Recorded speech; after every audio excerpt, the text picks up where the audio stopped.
All right. Hi, everybody. Welcome to the last live SILA Foundation webinar of 2019.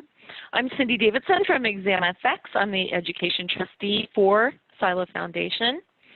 And thanks everybody for making time to join us today. For those of you, quick announcement, for those of you who are SILA designees, yes, this webinar will count towards your CE requirement, and no, it's not your last opportunity to earn hours.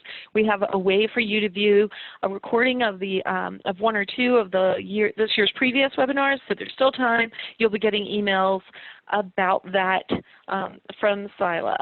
And let's see. Okay, so that I think is it. This is our 10th webinar. So we, I think, have had a really successful run this year and just have been so lucky to have some of the best presenters, I think, ever. So, and I think we're going to continue that streak today because we'll be discussing selling insurance in the digital age, and who better to lead this conversation than Commissioner Barbara Richardson. Barbara Richardson assumed the role of Insurance Commissioner for Nevada in 2016. Before that, Ms. Richardson had served for 12 years as the Director of Operations and Fraud for the New Hampshire Insurance Department. Prior to that, she worked a bunch of jobs in the insurance industry at a number of insurance and financial services firms. Barbara graduated from Vassar College and earned her law degree from Loyola University in Chicago.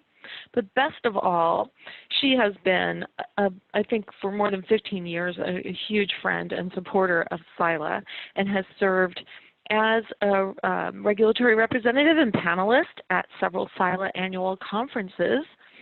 She's been an active member of the NAIC's various task forces, working groups, and committees, including the Innovation Task Force, the Anti-Fraud Task Force, and the SURF Board. So I hope everyone will welcome Commissioner Richardson as she teaches us everything there is to know about selling insurance in the digital age. If you have questions as we go through, please enter them into the chat or into the Q&A, and we'll address them at the end. And without further ado, take it away, Commissioner Richardson. Thank you. And I do want to thank everybody at SILA. It is a great organization, and I was very happy to do this. But I will tell you, I'm not going to tell you everything. I don't think that's how life works. All I can do is make you think a little bit. I will tell you, I did get asked originally to present a day in the life of a commissioner, but honestly, every day is different. Every day has technical pieces, political pieces. Some are short-term projects we work on, some are long-term projects. So what I try to do is actually focus this particular presentation to licensing and licensing sort of ideas and licensing in the digital age. So the first thing I want to talk about is the title. So does your avatar need a license? So I just want to talk about what avatars are because there's different definitions, but the one we're going to be focusing on is the incarnation, embodiment, or manifestation of a person or idea. So many people know avatar under the alternative definition, which is an icon or figure representing a particular person in video games or internet forums. And while many folks on this webinar may not think they have an avatar because they don't play video games, most people have at least one from Facebook. And I have a couple avatars up on the screen right now, including the female frog from Facebook. They used to give us all the That Girl haircut. So now you can actually choose a different avatar for your Facebook page. And you can turn it into all kinds of lovely symbols and cartoon characters, and all that can be done online. But again, it is your digital presence. So the other day, as I was listening to one of my staff explain to a group of insurance carrier representatives who had come to visit the insurance division, he kept saying insurance is a relationship business. So he presented this idea to explain how insurance carriers and its sales force would best interact with the staff here at the division and with their customers. He was seeming to suggest that no type of computer-supported customer interaction or consumer interaction between an insurance producer sales force and a consumer would ever be replaced. I found this concept very interesting given the vast amount of innovative changes we have all seen and experienced here in the U.S., not just in the insurance markets, but in the way different generations interact and how everyone seems to have the ability to use technology to get information quickly. I think everyone can agree that generations are all different, and even if you try to generalize about these generational traits, we as consumers in the U.S. take in and deliver information in new, innovative ways, no matter our generational position. Technology is mainstream. Gone are the days of Rolodexes, and some of you may not even remember them, but we now have contacts. Telephone calls have been replaced by emails, and even the use of email is quickly being replaced by text. And I'm sure I do not have to remind everyone about the use of Twitter and tweeting. As an insurance or security sales profession, this transition time can be challenging. It may require that you learn a myriad of different ways to reach and interact with your potential and existing clients. It's just as challenging for regulators and compliance professionals. There are new ways to interact, and these new ways come with challenges, but also have some huge benefits. The challenges include issuances with language mostly, nuances, vocabulary, and the volume of data issues. For example, on nuances, texts and emails can be quickly read, but people tend to misread them based on their own feeling and focus at the time they have actually read the message. This can cause misunderstanding and sometimes angst. When we talk about vocabulary, sometimes the use of slang or the use of acronyms going to be used affect what audiences may hear or what audiences you may be trying to reach. They heard about a new internet marketing position in the field. For example, I'll tell you a story. I heard about a new internet marketing position in the field of cannabis. And I know this is a little off topic, but it was really interesting because the job was to sample a different type of cannabis every day and to video log the use and your description of the flavors. There's also talk about the ease of intake and the physical and psychological effects of each sample. One of the application requirements is that you needed to provide 6 slang terms for cannabis so that the hiring staff would be able to determine if you were qualified.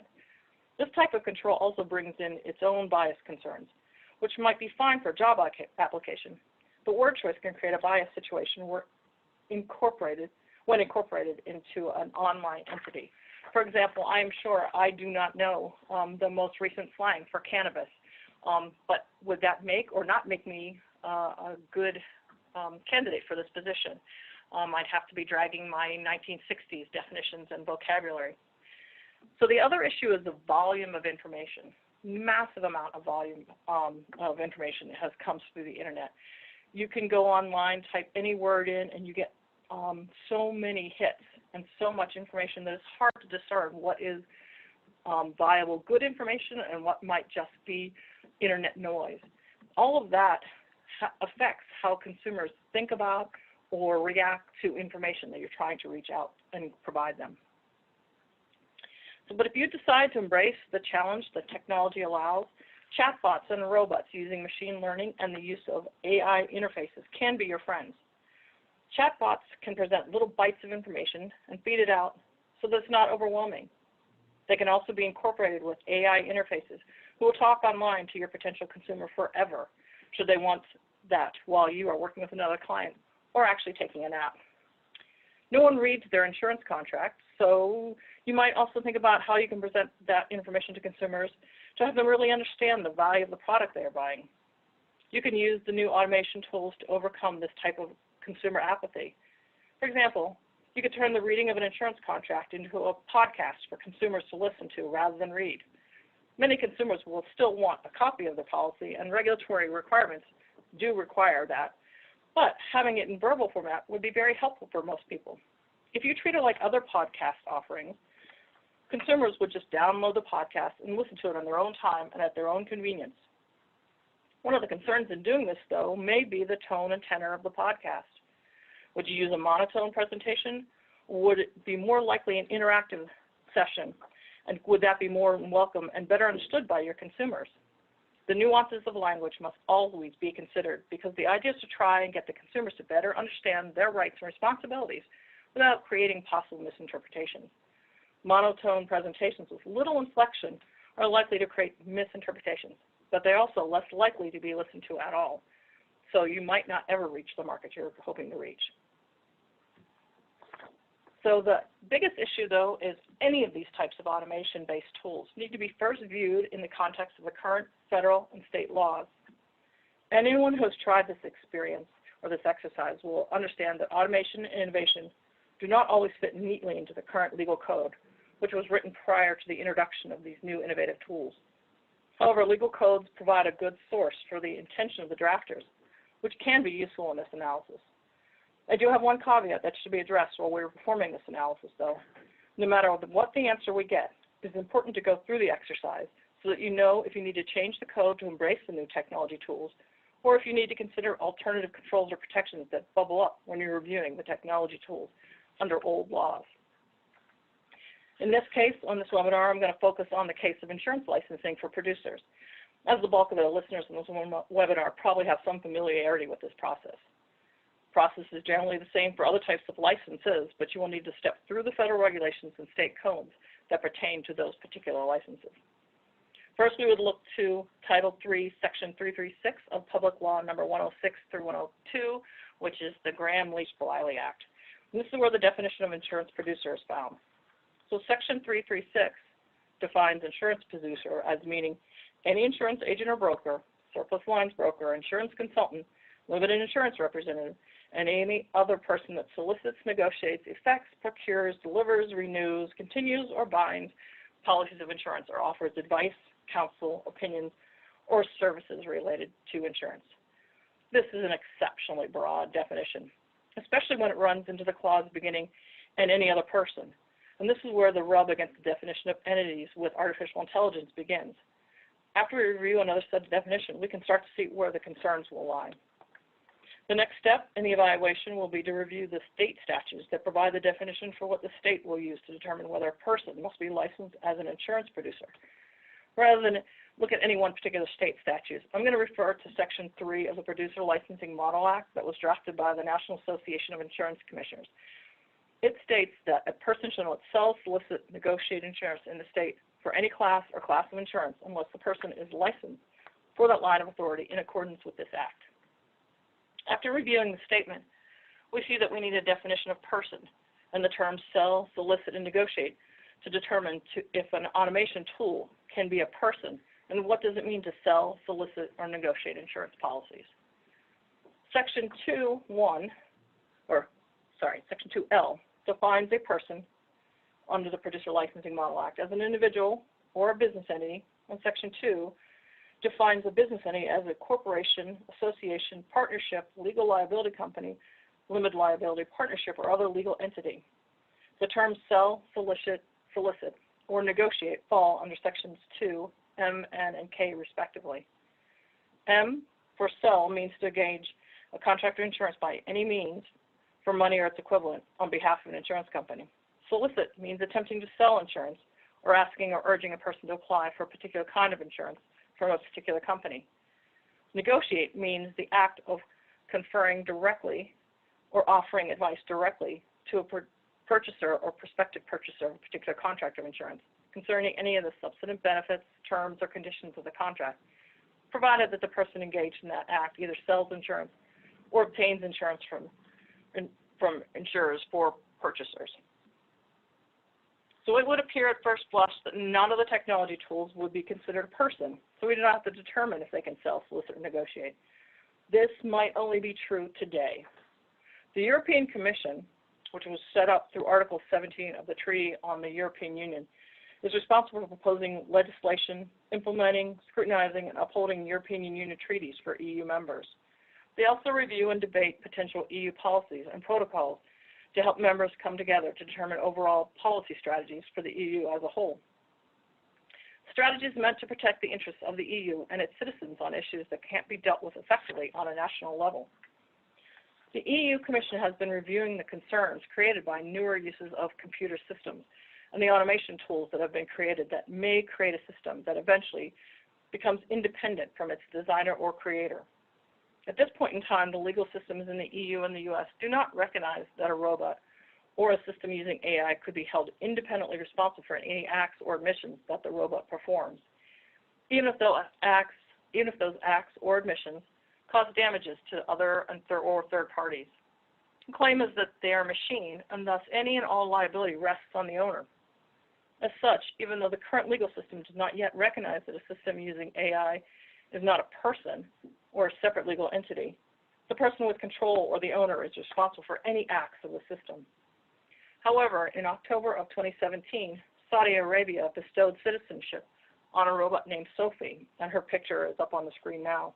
And if you get some time, you should spend some time looking at some of the YouTube videos on her, as she is expressive, articulate, and even funny. And she has quite a few presentations and quite a few things to say, including a couple digs at Elon Musk. So it's quite interesting to watch her interact with the crowd. Well, this grant of citizenship was really a marketing and publicity stunt. It has pushed new discussions regarding the ethics of pronouncing any type of robot or AI-controlled machine as an electronic person. Originally, the older forms of the systems that attempted to create AI were less intelligent than we are seeing today. The AI entity was mainly implementing a set of rules given to it by its human developer. The original forms were based on human coders providing decision tree type programs, or, if you will, a series of if-then processes that could be processed very quickly. Some current AI entity creators are trying to use the same type of punishment reward system that you would use in teaching or training animals to try and control the interactions of the AI entity. They claim that this can create a personality for the AI entity, which can be better understood and hopefully controlled. As of right now, deep machine learning and AI entities are originally created with distinct focus and personalities, but over time the system begins to teach itself through its interactions. This is when a black box situation is created. But unlike other black box data sets, these new black box processing algorithms are no longer controlled nor necessarily understood by the original coder.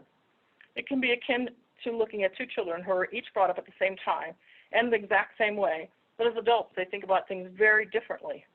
This is where regulators and compliance professionals really start to get nervous. And this is where the legal concerns also come into play. Any system that learns from its interactions with the outside world can act in ways that were unintended by its creator and potentially never even predicted or conceived by that creator. There are also issues of concern that the AI entity will act in direct conflict to the intentions of the creator. For example, it was discovered that when an AI entity that was originally introduced to provide consumer service to folks was introduced to another AI entity that was programmed to act as a consumer, the original consumer rep AI entity began to speak in shorthanded code and so rapidly that no human could determine what it was saying.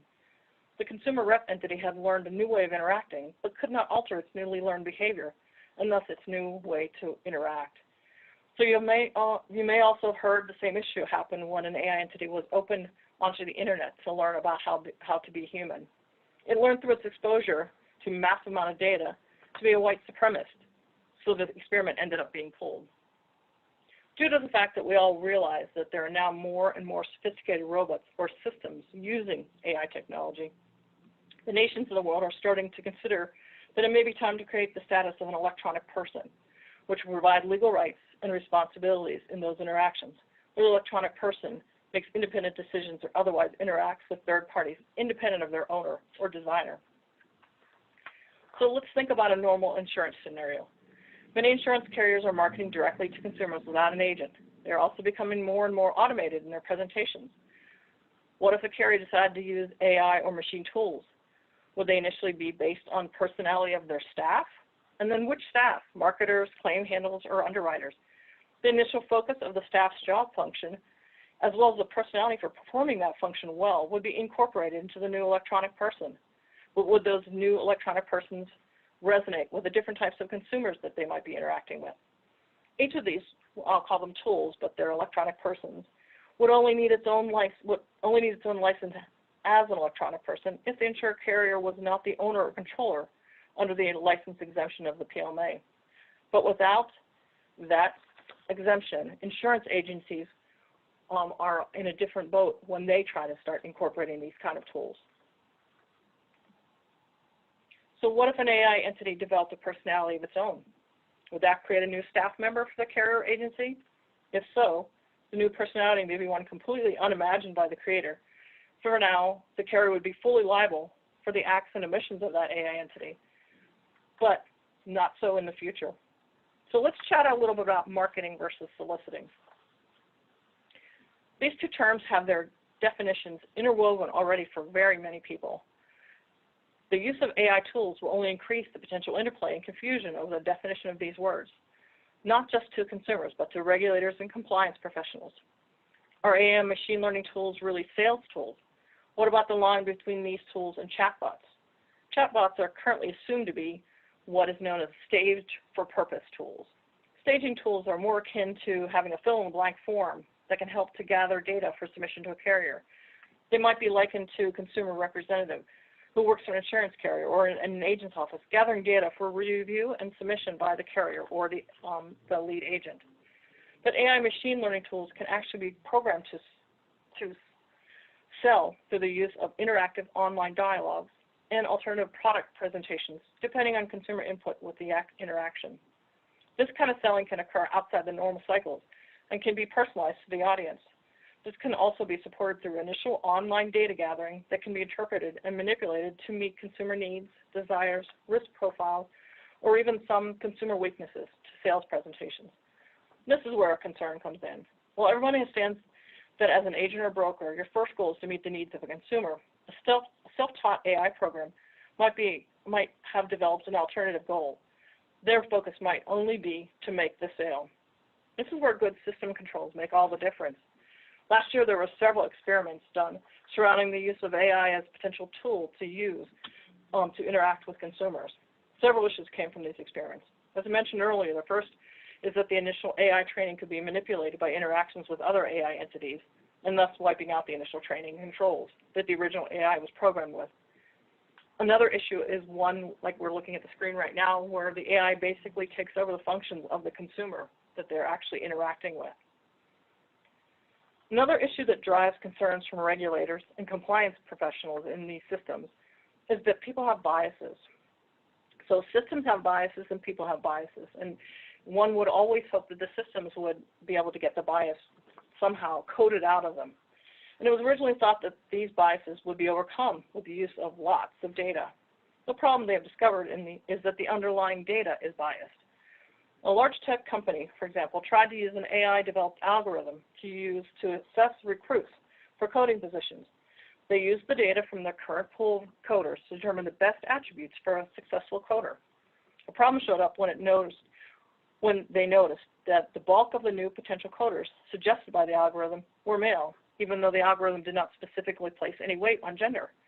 It was discovered that the algorithm was using the current pool of coders, which was mostly male, to find new coders.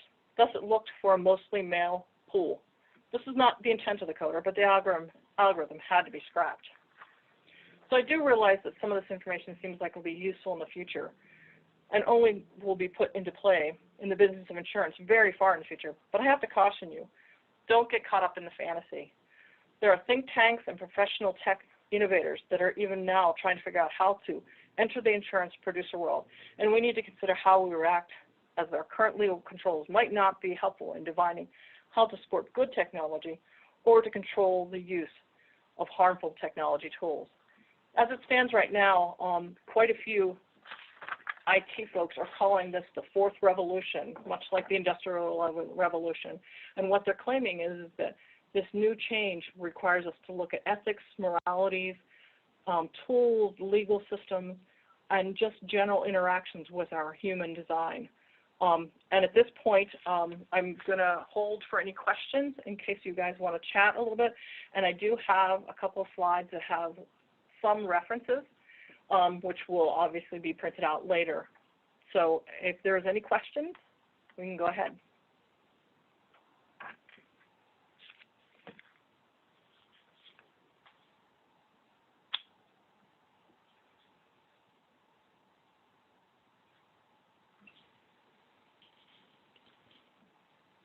I don't know that I have a question, Barbara, but I'm really interested in the whole concept of, how compliance is supposed to respond to this machine learning, artificial intelligence, having the ability to sell. I think the whole world is struggling with algorithms, misbehaving algorithms these days, and I'm just curious of what's the level of alarm at the NAIC about the ability to regulate these kinds of things? It's interesting. I would suggest that the level of alarm is not very high, and it's not because they aren't coming and that things aren't happening. The level of alarm is fairly, I would say it's low boiling, because most of the commissioners and the regulators probably at this point understand that the industry themselves, the folks who are in the industry, aren't ready for this yet. They're trying to figure out where their own liability lies. So if they're still trying to figure out that piece of it, they're going to be very suspect of anybody who jumps out too quickly. So that I think that we're able to sort of take some control because of the fact that people are taking a step-by-step approach. But it's not just NEIC. I would suggest any kind of compliance area. And the only other thing that sort of comes to play when you're looking at compliance and compliance issues that is of interest is trying to figure out, again, where the line is drawn between when one of these entities is independent and when it actually is just and I'll call it an avatar for the person who is actually trying to do the sales pitch. I think the thing that scares most regulators is when it crosses that line, because, again, the designers can't even control that. And if they can't control it, then you sort of have to back up from there.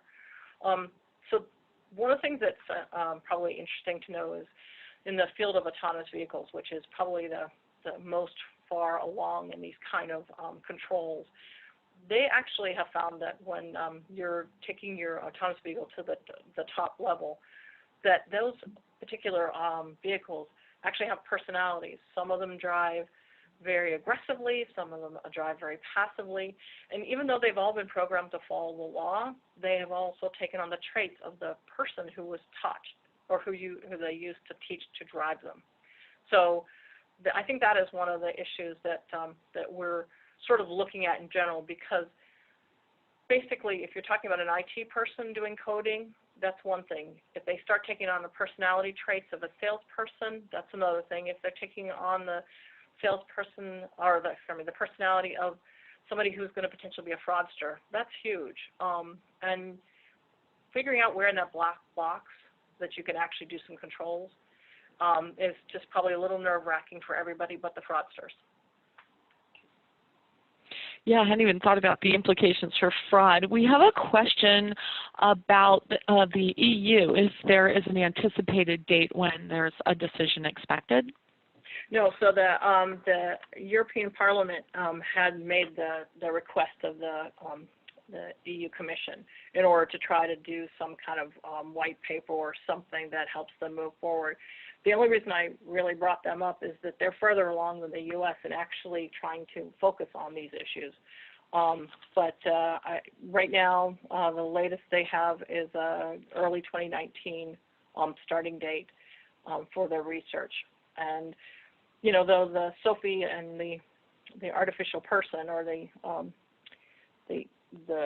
electronic person is interesting, that's, again, I think that's a stunt. So I don't think that we're going to see that coming anytime soon, which means that for the time being, the law as it stands is if you are controlling a machine or you own a machine, no matter how far or how far-reaching its interaction with consumers is going to be, you're liable. So this would be one of those instances where being early to market is probably not going to work out for the best for the companies. Probably not, no.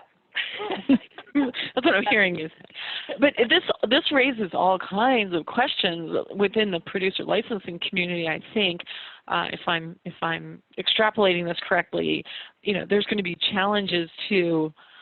We've already struggled with internet-based sales, right? So how do we know where these are resident in terms of resident licensing? How are those standards going to be applied? And then, you know, it makes me wonder what new kinds of information do new agents need to have in hand as artificial intelligence change that in terms of, you know, what do you need to know in order to be a producer? Yeah, and I would suggest that as it stands right now, there's a lot of great tools, and I talked a little bit about some of them, where you can have chatbots I mean, they will literally talk to your customers all day and all night. And I think most agents have had people who just want to talk. And having the ability to have that interaction without it being time-consuming or a burden on the consumer, because sometimes consumers need to have all that interaction in order to get comfortable with where they're falling out or whether or not they want to buy something. So you just have to figure out how to use the tools that are available now, and just make sure that they're not being, I don't know, I hate to say this, is being manipulated, because I think that's one of my fears, is that everyone thought the AI chatbot, or not, excuse me, not chatbot, the AI electronic person that was going to be able to be a consumer rep. I don't think they really thought about the fact that interactions with other AI entities would turn that entity into just a useless data computer. It lost all of its ability to interact with the consumers as it was hoped to do. So, I hate to, say gloom and doom, because I don't think everything is gloom and doom. I think you just have to march through each one of these and figure out how to reach your consumers in a new and better and innovative ways. The thing that I think new producers or brokers need to be thinking about, though, is that the carriers are trying to do the same thing. There's a group of folks at the University of Pennsylvania School of Law who are working together to try to create what they call robo-advisors, which sounds like robocalls, but it's not really that. It's really the allowance to have people put data in, and then the advisor puts them or shows them the different company products that are available. So it almost acts like a broker. And they've been working on that project for about 1.5 years now. They have not just computer folks, they have legal folks, they also have psychological and social behavior and marketing folks working on it. So those are the kind of tools that it sounds good, but if they become a competitor, you need to be ready to actually make some move before that becomes the only way to buy insurance. Interesting. Well, I have to admit the most fascinating idea I think you posed was the idea of a podcast of your insurance contract. I mean, if people aren't reading their contracts, which is completely true, how might the insurance industry reinvent itself in terms of getting information to customers in kind of on an as-needed basis or just-in-time basis? Okay, to use a recent example of someone who maybe has a teenager who just learned to drive. So my daughter hit a car on her way home from school, and everybody can feel sorry for me because she's 17, and I'm like, here we go. But it was a parked car, and I mean, that's the kind of thing that I think a consumer would want to know instantly, what's my liability, what's covered, how do we report this? That kind of information, I think, could be made available electronically without you having to pick up and call your agent. And there's also the ability, which I haven't seen yet, which I'd love to see, is different types of contracts that are searchable for consumers, not just the folks at the companies who are using them, but allowing the consumers to go right to those spots where it talks about what are the exemptions, what does it cover. Yes, there's a plus to reading the entire thing, but at least I'll get some of the quick answers taken care of. Right. What's my deductible? What do I need to pay? What do I do in case of an accident? Those would be the kinds of things I think people want to access without having to pull out, the contract and blow the dust off it and try to, figure it out for themselves. So we have another question that's just come in about licensing in terms of how does this compare, or what are the implications for direct-to-consumer sales in terms of licensing requirements? So the real issue for me on the direct-to-consumer sales, I assume it's coming from the companies themselves, because the companies are doing the direct-to-consumer sales currently. and they probably will step into this arena much faster than the independent producers or any agencies, because it costs money. It costs a significant amount of money. And as it stands right now, there is that exemption under the Producer Licensing Model Act that lets them actually use these kind of systems, except for current law will make them liable. So I'm not sure it's any different than it is now, because they don't have to get licensed as a person if they're working for a company, but if they step over the line, which they're more likely to if you're using an AI entity, then the company is on the hook for everything and every piece of damage that gets caused. But I would say as regulators, we're already standing in that spot, even for those chatbots, or for representatives who work or do direct sales from an insurance carrier directly down to us. So does this now roll itself into market conduct reviews, and what are the regulators going to count on? Are they looking for complaints to trigger things? I mean, how is this going to get uncovered when there's problems? Yeah. So what we've been already looking at is the idea of, and we have been talking to some of the carriers about this, is trying to get real-time data instead of looking back. Usually market conduct is based on reviewing complaints that came in the past.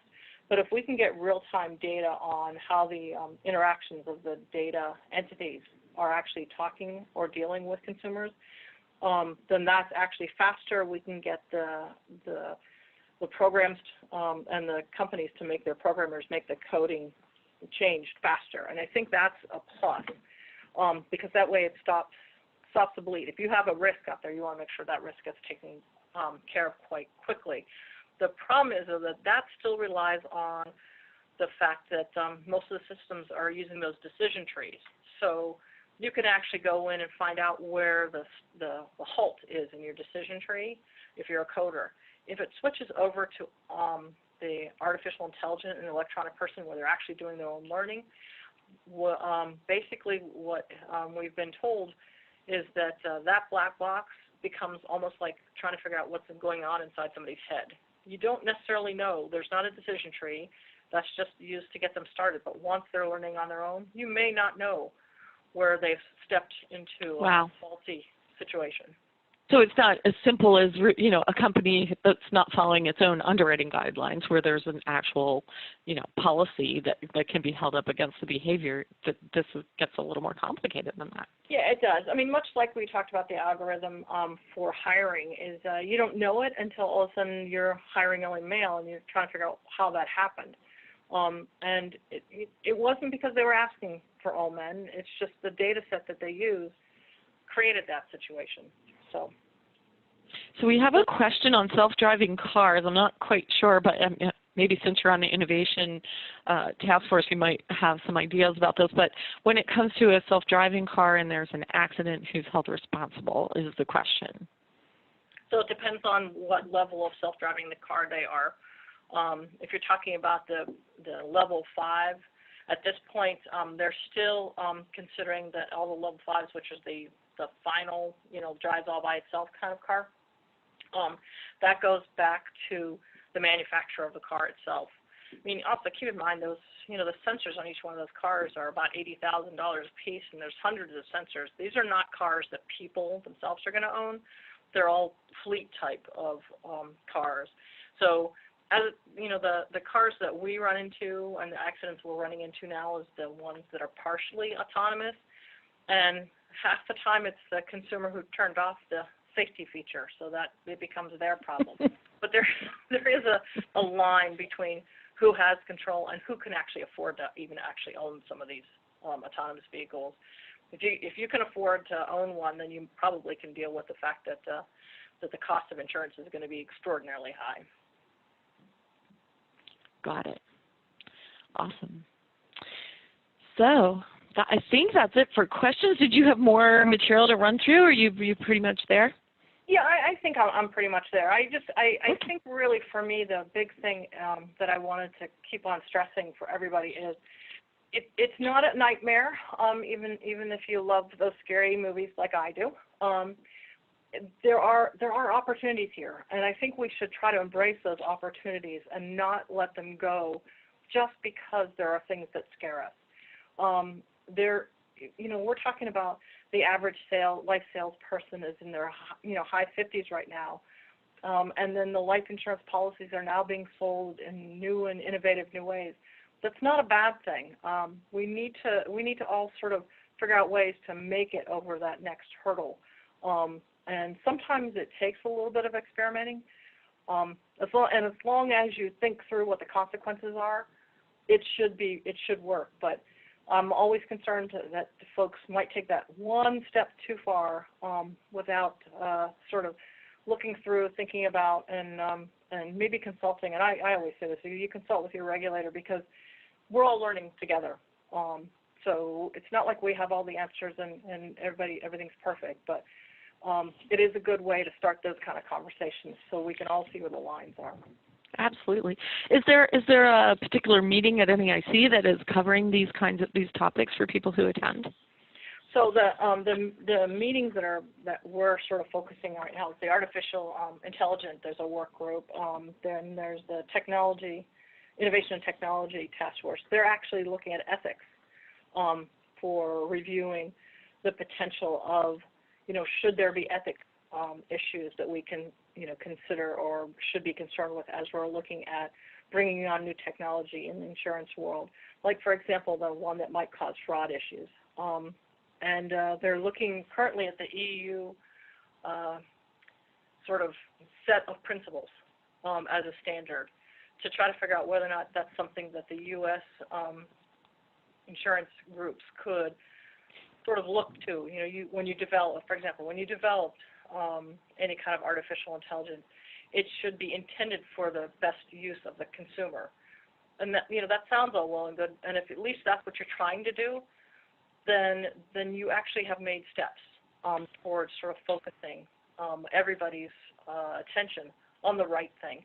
So that's what's passing through the NAIC right now that might be interesting to listen to or pay attention to on this particular type of topic. Fantastic. We're at Ray Bradbury stage where the rules for robots are going into effect. Where first do no harm. I think that's where we're at. We have one last question. I think it's an easy one. Is the exemption for carriers licensing for direct-to-consumer sales in the GLBA? I think it's in the Producer Licensing Model Act. Is that right? That's right. Mm-hmm. Okay. Yeah. So I would redirect you to the PLMA. And Commissioner Richardson, that was amazing. Thank you so much for enlightening us on this super important topic.